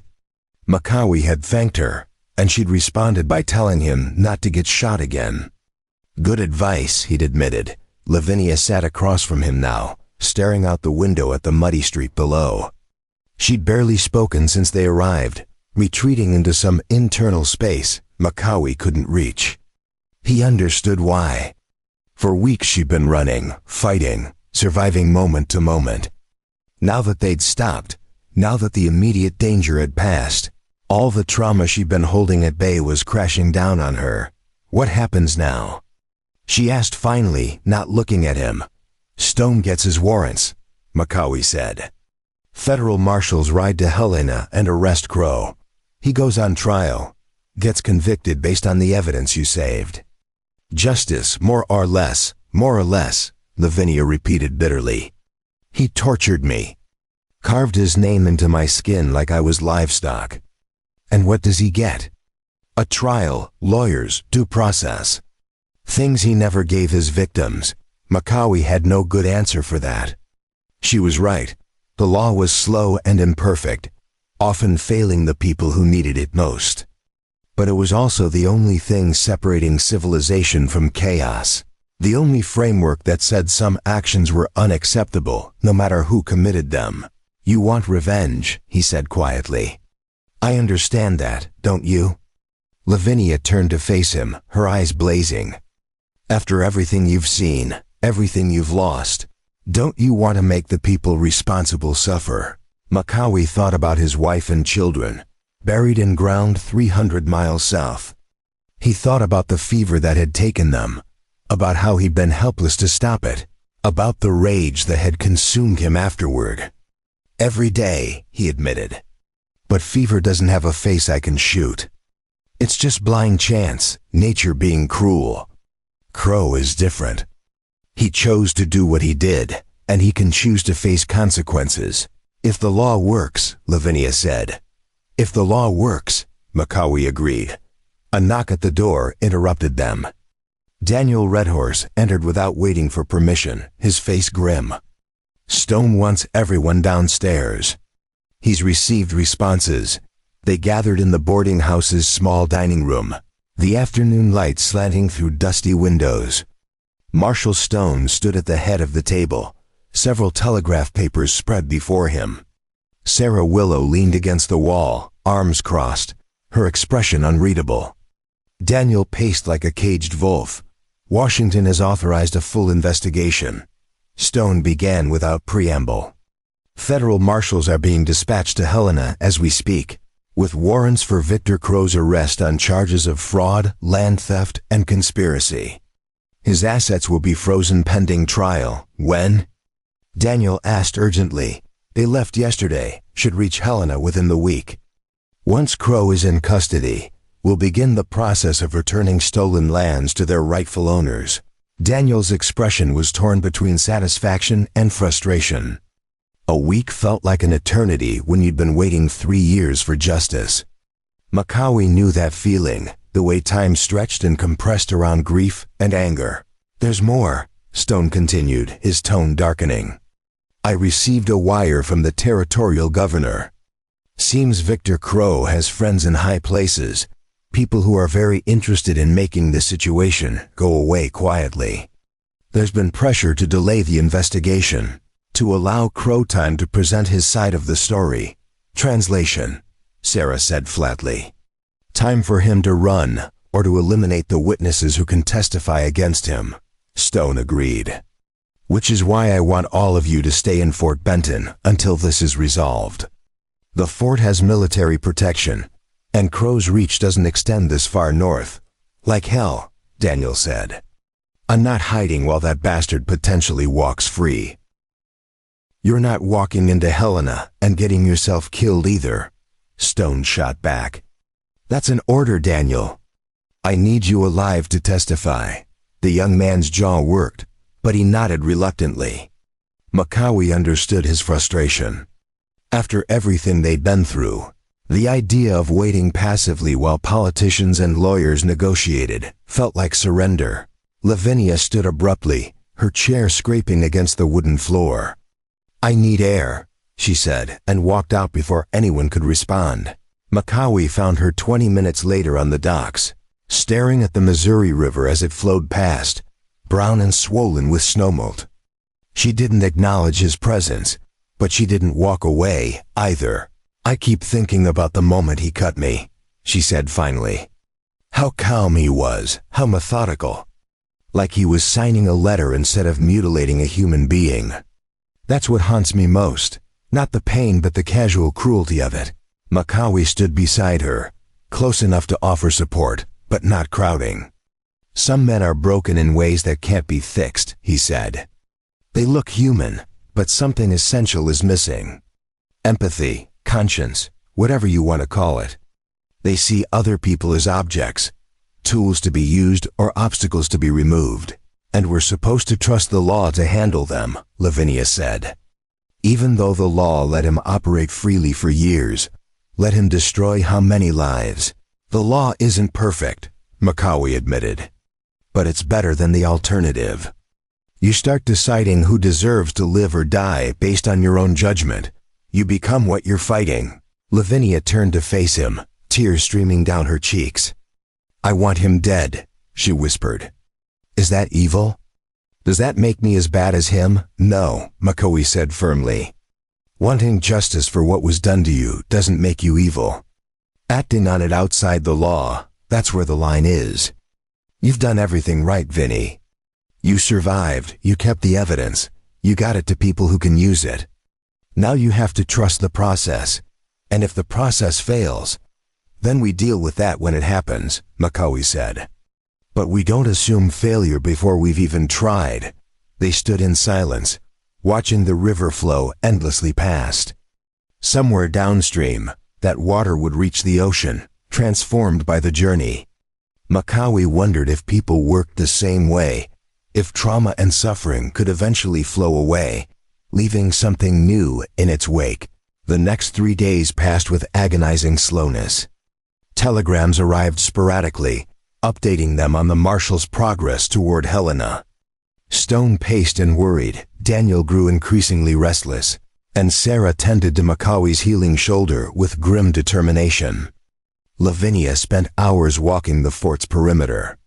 As if physical movement could somehow speed up time, on the 4th day, everything changed. Makawi woke to urgent knocking and Daniel's voice shouting through the door, "Get up." Stone needs everyone now. He dressed quickly, ignoring the protest from his shoulder, and hurried downstairs. The others were already gathered, Stone standing in the center of the room holding a telegram, his face ashen. What happened? Lavinia demanded. Stone looked up, and Makawi saw something in the marshal's eyes he'd never seen before. Fear. The marshals reached Helena yesterday afternoon, he said slowly. They went to arrest Crow at his hotel, but he wasn't there. According to witnesses, he left town 3 days ago with a dozen armed men. Heading north, the room went silent as the implications sank in. North meant toward Fort Benton. Toward them. How did he know? Sarah asked. Someone warned him, Stone said bitterly. One of the politicians I contacted, or maybe a corrupt telegraph operator. Doesn't matter now. What matters is Crow is coming, and he's bringing an army. How long do we have? Makawi asked, his mind already shifting to tactics and defense. If he's been traveling for 3 days and pushing hard, maybe 24 hours. Possibly less. Daniel's hand dropped to his gun. Then we prepare to fight against a dozen trained killers? Stone shook his head. We'd be slaughtered. Our only option is to evacuate, get you all on a steamboat heading downriver before he arrives. No, Lavinia said flatly. Everyone turned to look at her. She stood straighter than Makawi had ever seen her, shoulders back, chin lifted. I'm done running. If Crow wants to come here and face us, then let him come. But we're not fleeing like scared animals anymore. Vinny, be reasonable, Stone began. I am being reasonable, she interrupted. We have the evidence, we have federal authority on our side, and we have the moral high ground. More importantly, we have something he doesn't. We have nothing left to lose. Crow thinks his money and his guns make him invincible, but he's wrong. And it's time we prove that. Makawi felt something shift in the room, a collective straightening of spines. Lavinia was right. They'd all lost too much to Crow and men like him. Running would just mean losing more. Better to make a stand here, in a place with walls and witnesses, than to spend the rest of their lives looking over their shoulders. The fort has a garrison, he said slowly. Not many but trained soldiers. And the town has citizens who'd stand with us if they knew what was at stake. Stone studied him for a long moment, then nodded. All right. We make our stand here. But we do it smart. Use every advantage we have. The next 20 hours were a blur of preparation. Stone met with the fort's commander, explaining the situation and requesting military support. The commander, a grizzled captain named Reynolds, agreed to provide soldiers in defensive positions. Word spread through the town, and more men volunteered than Macaulay expected. Locals who'd heard the story and decided they were tired of rich men buying their way out of justice. They fortified the boarding house, reinforcing doors and windows, positioning riflemen on the roof and in second-story rooms. Stone sent telegrams to every federal authority he could reach, documenting what was happening and requesting immediate assistance. If they died here, at least there would be a record, proof that they'd tried to do the right thing. Lavinia checked and rechecked her pistol, the movements mechanical but steady. Macaulay watched her prepare for battle and saw not the terrified woman he'd found in the snow, but a warrior who'd been forged in fire. Crow had tried to break her, to reduce her to property. Instead, he'd created his own nemesis. Dawn came cold and gray, fog rolling off the river to blanket the town. Macaulay stood at a second-story window, rifle resting on the sill, watching the eastern approach. His shoulder ached, but the wound had closed clean. Sarah's medicine and his own stubborn constitution doing their work. There, Daniel said from the next window. Pointing through the thinning fog, Macaulay saw them. Riders at least 15 strong, approaching at a steady pace. They didn't try to hide or sneak, just rode straight down the main street like they owned it. At their center rode a man in expensive clothes and a beaver fur coat. His bearing radiating arrogance and entitlement, Victor Crow had arrived. The riders stopped 50 yards from the boarding house, fanning out in a loose formation. Crow sat his horse calmly, surveying the fortified building with the detached interest of someone examining a mildly interesting problem. Then he raised his voice, projecting across the distance. Marshal Stone, I know you're in there. I've come to negotiate. Stone appeared in the doorway, standing in full view despite the danger. His badge gleamed in the weak morning light. Victor Crow, you are under federal warrant for fraud, land theft, conspiracy, and accessory to murder. Surrender yourself and your men immediately. Crow actually laughed, the sound carrying clearly. I think not, Marshal. You see, I've spent considerable money ensuring those warrants disappear. By tomorrow, you'll be the one facing charges for harassment and exceeding your authority. That's how the game works when you're playing at my level. The evidence against you is substantial and documented, Stone called back. No amount of bribery will make it vanish. Evidence can be lost, Crow said with a shrug. Witnesses can recant or disappear. Everything has a price, Marshal. Everyone can be bought or broken. I've built an empire on that simple truth. Not everyone, a new voice called out. Lavinia stepped into view beside Stone, and Macaulay's heart clenched with fear for her, but he didn't try to stop her. This was her moment, her confrontation. Crow's expression changed when he saw her, surprise flickering across his features before being replaced with cold fury. Miss Bosworth, I was told you died in the mountains, frozen and forgotten like the insignificant little problem you were. You were told wrong, Lavinia said, her voice steady and clear. I survived. I kept the documents you thought you'd destroyed, and I brought them to people who actually care about justice. You're finished, Crow. You just don't know it yet. Brave words from a dead woman, Crow said softly. Then louder, addressing his men. Burn them out. Kill everyone inside. I'll pay triple rates for this job. His men spurred their horses forward. Guns drawn, and all hell broke loose. Rifles cracked from the boarding house windows. And 2 of Crow's riders went down immediately. punched from their saddles by well-aimed shots. The fort's soldiers opened fire from flanking positions, and more attackers fell. But Crow's men were professionals, spreading out and returning fire with disciplined precision. Makawi worked his rifle methodically, picking targets and dropping them with shots honed by years of hunting. Beside him, Daniel fired with cold efficiency, each bullet finding its mark. Below, he could hear Sarah shouting orders, directing the defense.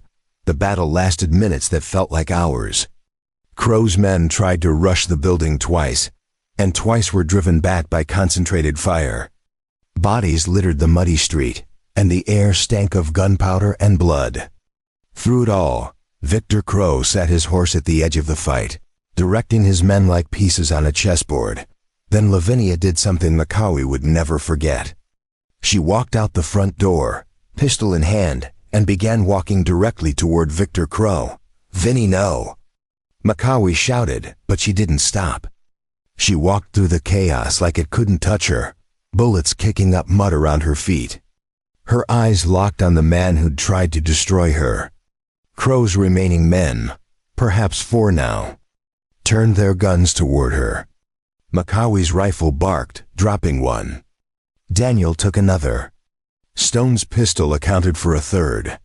The last one raised his gun, finger tightening on the trigger, and Lavinia shot him through the chest without breaking stride. Then she was standing 10 feet from Victor Crow, her pistol pointed at his heart. The street had gone suddenly quiet, the battle dying as everyone watched this confrontation. "Go ahead," Crow said, his voice still calm despite the bodies around him. "Pull the trigger. Prove you're just another savage, no better than the animals you claim to oppose." "I'm not going to kill you," Lavinia said softly. "Because you were wrong about something fundamental.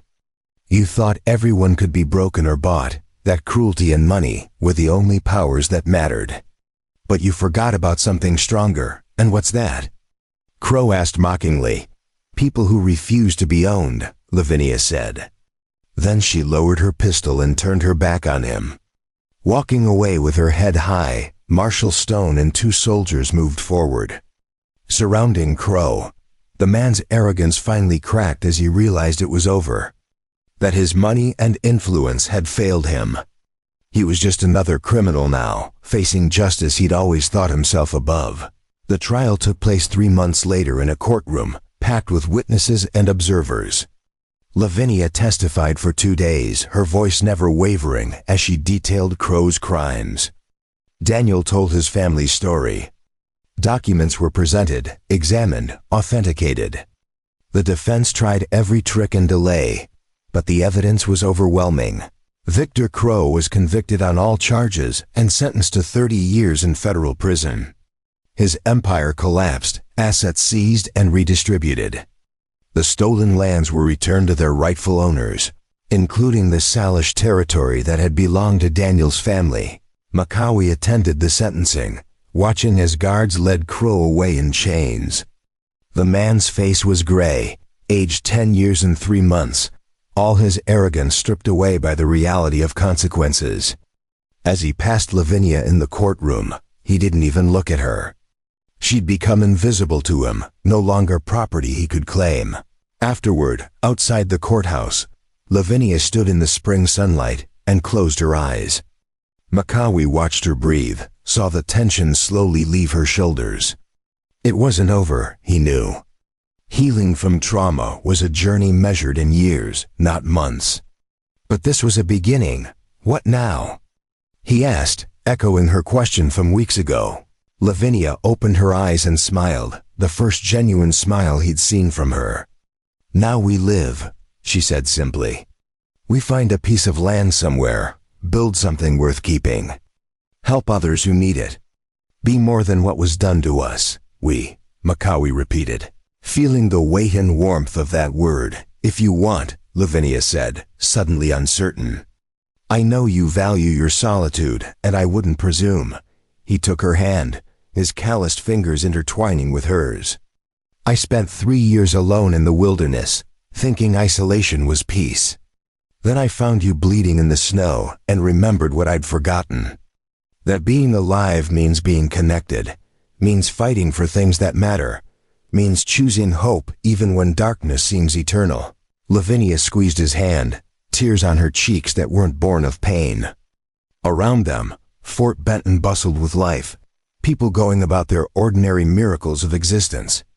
Daniel waved from across the street, Sarah beside him, both heading toward their own futures, their own healings. The scar on Lavinia's thigh would never fully fade. The words carved there a permanent reminder of cruelty. But she'd transformed that mark from a declaration of ownership into a testament of survival. Proof that some things couldn't be broken, no matter how much force was applied. They walked together through the spring afternoon. Two people who'd found each other in the worst of circumstances and chosen to build something better from the wreckage. The wilderness still called to Makawi, but now it called with a different voice, offering not isolation, but possibility. Space to grow and heal and become something new behind them. The courthouse doors closed on a chapter of injustice. Ahead lay uncertain roads and unmapped territory. But they would walk it together, neither owned nor broken. Simply free, and in the end, that was the only revenge that mattered. 1 year later, the valley had transformed into something neither of them had dared imagine. Makawi stood on the porch of the cabin they'd built together, watching the sun climb over the eastern ridge and paint the grassland gold. The structure behind him was larger than his old hunting shelter, properly chinked and roofed, with glass windows that caught the morning light. Smoke rose from the chimney, carrying the scent of coffee and frying bacon, and somewhere inside he could hear Lavinia humming as she worked. The valley itself stretched out before him like a promise kept. 300 acres of meadow and forest, purchased legally with money from the territorial government's restitution fund. They'd chosen this place carefully, remote enough for privacy but close enough to Fort Benton that they weren't completely isolated. A creek ran clear and cold through the western edge, and the soil was rich enough to support the garden Lavinia had planted last spring. That garden had become her obsession and her therapy. Makawi would watch her spend hours on her knees in the dirt, coaxing life from seeds, nurturing growth with fierce determination. She was proving something to herself, he understood, demonstrating that her hands could do more than survive violence. The sound of hoofbeats drew his attention. Two riders approached from the north, still distant, but recognizable. Daniel Redhorse and Sarah Willow making their monthly visit. They'd become regular fixtures in this new life, drawn together by shared trauma into something resembling family. Makawi stepped back inside, where Lavinia was indeed frying bacon in the cast iron skillet. She'd put on weight over the past year, her face filling out, the hollow-cheeked look of starvation replaced by health. Her hair had grown to shoulder length, and she wore it in a simple braid. The bruises and cuts had long since healed, leaving only the one scar that mattered. The carved words on her thigh that she'd stopped hiding months ago. "Company coming," he said, pouring himself coffee. Lavinia glanced out the window and smiled. "Good timing. I made extra biscuits." Daniel and Sarah arrived as breakfast was being laid out on the table they'd built from lodgepole pine. The four of them had fallen into an easy rhythm over the past year. These monthly gatherings that served as anchor points in lives still finding their shape. Daniel looked different than he had during the trial. The anger that had burned in him so fiercely had banked to something cooler, more sustainable. He'd reclaimed his family's land and was slowly rebuilding, hiring workers to help restore the ranch his father had once operated. Sarah had stayed in Fort Benton, setting up a practice as a healer that served both native and white communities. Her reputation had grown quickly, people learning that her medicine worked when the fort doctors often failed. She'd also become an advocate, speaking at town meetings about treaty rights and fair treatment. They ate and talked, conversation flowing easily through topics both serious and mundane. Daniel shared news from Helena, where the aftermath of Crow's conviction continued to ripple outward. Several of his associates had been arrested on related charges. and the territorial government had established a commission to review land transfers from the past decade. "There's talk of offering you a position," Daniel said to Lavinia between bites of bacon. "With the commission. They need people who understand how the fraud was perpetrated, who can spot the patterns. Chief investigator, good pay, authority to subpoena records." Lavinia set down her fork, considering. A year ago, she would have jumped at the chance. Now she took her time, weighing what she'd built here against what she might accomplish there. "I appreciate the offer," she said finally. "But I don't think I'm ready to leave this valley yet." "Maybe someday, but not now," Daniel nodded, unsurprised. Sarah reached across the table and squeezed Lavinia's hand. "Smart woman. Healing takes time. Can't rush it." After breakfast, Daniel and Makawi walked the property while the women talked inside. The younger man had been helping Makawi build a barn, and they spent an hour working on the frame, fitting timbers together with careful precision. "I've been thinking about what comes next," Daniel said as they wrestled a crossbeam into position. "The ranch is coming along, but it feels empty. Like I'm rebuilding my father's dream instead of finding my own. There's talk of establishing a native rights organization, lawyers and advocates working together. They've asked me to help lead it." Makawi hammered a peg home before responding. "What would your dream look like?" "I think I want to do what Sarah does, but with land instead of bodies. Help people keep what's theirs. Fight the legal battles before they turn into what happened to my family. But it means going back to Helena, living in town, dealing with politics. Part of me wants to just stay here, work the land, keep my head down." Makawi understood that tension intimately. For years he'd chosen isolation over engagement, telling himself it was peace when really it was just hiding. "You'll figure it out. And whatever you choose, it'll be yours." That matters. They worked in comfortable silence, the sound of hammers and the creak of wood filling the air. Above them, a hawk circled on thermals, hunting with patient grace that evening. After Daniel and Sarah had ridden out with promises to return next month, Makawi and Lavinia sat on their porch watching the sun set. It had become their ritual, this quiet hour when day surrendered to night and the valley filled with shadow and starlight. "Do you ever regret it?" Lavinia asked suddenly. "Taking me in, getting involved in all of this." "Your life was peaceful before." Makawi thought about that, really considered it. "It was quiet, but I'm not sure it was peaceful. Peace isn't just absence of conflict. It's presence of purpose, connection, meaning. I had none of those things before I found you, and now I have all of them," he said simply. Lavinia leaned against his shoulder, and they watched the stars emerge one by one. The scar on her thigh was hidden beneath her skirt, but Makawi knew she was aware of it, always would be. Some wounds left marks that never fully faded. "I've been writing," she said after a while. "About what happened, everything from that first night when you found me to the trial and after." Sarah suggested it might help, getting it all out on paper. "Has it?" "Yes and no," Lavinia admitted. "It's hard, reliving it all. But it also feels important, like creating a record so it can't be forgotten or dismissed. Too many women have stories like mine, violence they survived but never got to speak about. Maybe if I write mine down, it'll give others permission to tell theirs." Makawi felt a surge of admiration for this woman who refused to let trauma define her, who kept finding ways to transform suffering into strength. "Will you publish it?" "Maybe someday," she said.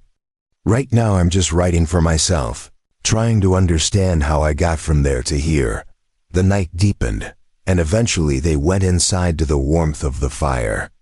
Lavinia returned to her writing desk, a beautiful piece Makawi had commissioned from a carpenter in Fort Benton as a birthday gift. He settled into his chair with a book on animal tracking.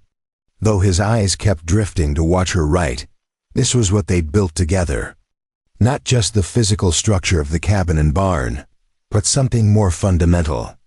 A life based on choice rather than circumstance. on mutual support rather than isolation, on hope rather than resignation. It wasn't perfect. There were still nights when Lavinia woke screaming from nightmares. Still days when Makawi felt the old grief over his lost family rise up like a tide. But they faced those moments together now, and that made all the difference. The winter had been hard, snow piling so deep they'd been trapped inside for weeks at a time. But they'd prepared well, with enough food and firewood to outlast the storms. Makawi had taught Lavinia the skills he'd learned over years of wilderness living. How to read weather in the clouds, how to preserve meat in tan hides, how to move quietly through forest. She'd proven an apt student, soaking up knowledge with intensity. And she'd taught him things too, how to read and write beyond the basic level he'd achieved, how to think through problems methodically, how to open himself to connection again after years of self-imposed isolation. Spring had brought new challenges and new joys. The garden flourished beyond expectation, providing vegetables that supplemented the game Makawi hunted. They'd acquired chickens from a neighboring homestead, and the sound of their clucking had become part of the valley's morning chorus. There was talk of getting a milk cow come fall. They were building something sustainable here, something that could last. And that was its own kind of healing, the daily work of creation and maintenance. The slow accumulation of routines that transformed the place into a home. Marshal Marcus Stone had visited twice over the past year, bringing news from the wider world. On his last visit, he brought word that Victor Crow had died in prison, stabbed by another inmate during a fight. Stone had watched Lavinia carefully when delivering this news. She'd been quiet for a long moment, then said simply, "Good," not with satisfaction or triumph. Just a flat acknowledgement that a chapter had closed. Crow's death didn't undo what he'd done, didn't erase the scars. But it meant he couldn't hurt anyone else, and that was enough now. Months later, Makawi realized that Crow rarely occupied his thoughts anymore. The man had been a catalyst, but he wasn't the center of the story. That center was the choice to build rather than destroy, to connect rather than isolate, to hope rather than despair. A week after Daniel and Sarah's visit, a new face appeared in their valley. Makawi spotted him from a distance, a lone rider approaching slowly. The man who dismounted was young, maybe 19, with features that marked him as Crow Nation. His horse was thin, and the boy himself looked like he'd been living rough for weeks. "I'm looking for Makawi Knightsky and Lavinia Bosworth," he said, raising empty hands. "People in Fort Benton said they lived in this valley. You found us," Makawi said. "State your business." The young man's story came out in a rush. His name was Thomas Swift Eagle, and his sister had been taken by a white landowner who claimed she'd agreed to work as a housemaid. But Thomas knew his sister would never willingly leave their family. He'd tried to get help from the local sheriff, but been turned away.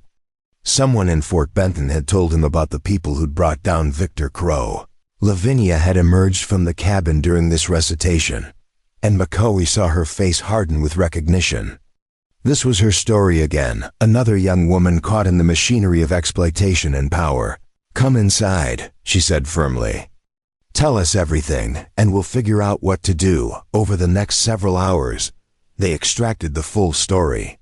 The landowner was Silas Blackburn, a cattle baron with ambitions to match his holdings. Thomas's sister Mary had been seen in town with bruises, had tried to pass a note saying she was being held against her will. "Why us?" Makawi asked. "Why not go to the tribal elders or the federal agent?" "Because they've tried," Thomas said bitterly. "Everyone says it's a matter for the law, but the law doesn't care about one Crow girl." "But Mary doesn't have time." Lavinia and Makawi exchanged a long look. They'd built this quiet life deliberately, had chosen peace over conflict. Taking on another case would mean disrupting everything they'd created. But they'd also been that desperate person once, crying out for help that didn't come. They knew intimately what it felt like to be dismissed. "We'll help," Lavinia said, and Makawi nodded his agreement. Thomas's face flooded with relief so profound it was almost painful to witness. "Thank you," he whispered. That night, after Thomas had been given a place to sleep in the barn, Lavinia and Macaulay sat on their porch. But this time the peaceful quiet felt different, charged with approaching storm. "We don't have to do this," Macaulay said softly. "We've earned the right to just live our lives, have we though?" Lavinia asked. "Earned that right? Or did we just get lucky, survive when others didn't? If we have the skills and courage to help, don't we have an obligation?" Macaulay thought about his wife and children, about the fever that had taken them. He'd spent 3 years punishing himself for that helplessness. Then Lavinia had appeared, and he'd discovered that sometimes you got a second chance. "Yes," he said finally. "We have an obligation. But we do this smart. We bring in Stone and the federal authorities. We do this by the law whenever possible. And when that's not possible, then we remember what we learned with Crow," Macaulay said. "That sometimes you have to force justice when it won't come willingly." They spent the next week planning, gathering information, reaching out to contacts. The operation itself was cleaner than what they'd faced with. Crow, Stone and 2 federal deputies executed a warrant while Macaulay and Thomas secured the property. They found Mary locked in a storage cellar, beaten but alive. Blackburn was arrested, tried, and convicted quickly. Mary was returned to her family, and Thomas rode away with tears of gratitude. December brought the first real snow, and with it, a letter from the territorial governor. Marshal Stone delivered it personally. The territory wanted to officially recognize their work, the letter said. They were creating a new position, federal investigators focused on cases involving native rights and frontier justice. They were offering Lavinia the lead role, with Macaulay as her partner. "It's everything we've been doing," Lavinia said slowly. "But legitimized, supported, it's also giving up the quiet," Macaulay said, gesturing around the cabin. Stone cleared his throat. "They're not asking you to move or give up your home. The position would be based wherever you want, with travel as needed." Lavinia looked at Macaulay, and in her eyes he saw the same question.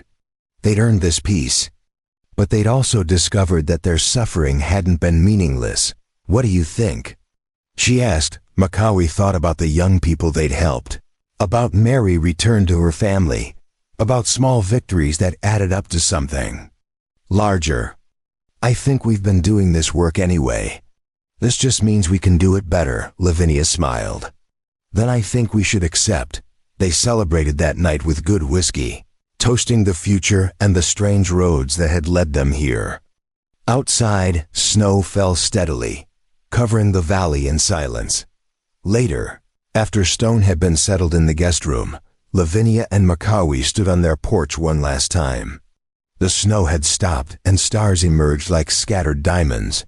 "Do you think we'll look back on this as the moment everything changed again?" Lavinia asked. "Maybe," Macaulay said. "Or maybe this is just the natural progression of what we've been becoming. Not a change, but a recognition." She took his hand. "I never thanked you properly.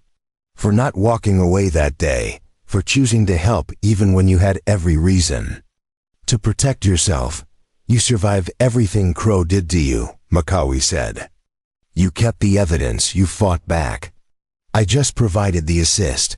We saved each other," Lavinia said softly. "That's the truth of it. You needed someone to fight for, and I needed someone who wouldn't give up on me." Macaulay couldn't argue with that. The universe worked in mysterious ways, connecting people through circumstances that seemed like tragedy, but contained seeds of redemption. "Come on," he said gently. "It's cold, and tomorrow starts our new life." They went inside to warmth and light, to the home they'd built from nothing, to the partnership they'd forged in fire. Outside, the valley slept under its blanket of snow, peaceful and pristine, and in the morning, when the sun rose over the eastern ridge and painted the world in possibility, they would wake together and begin again, 2 people who'd learned that the opposite of trauma wasn't comfort, but purpose, that healing came not from forgetting, but from transforming pain into something that helped others. The valley held them, and they held each other. and that was enough. Up next, you've got two more standout stories right on your screen. If this one hit the mark, you won't want to pass these up. Just click and check them out. And don't forget to subscribe and turn on the notification bell so you don't miss any upload from us.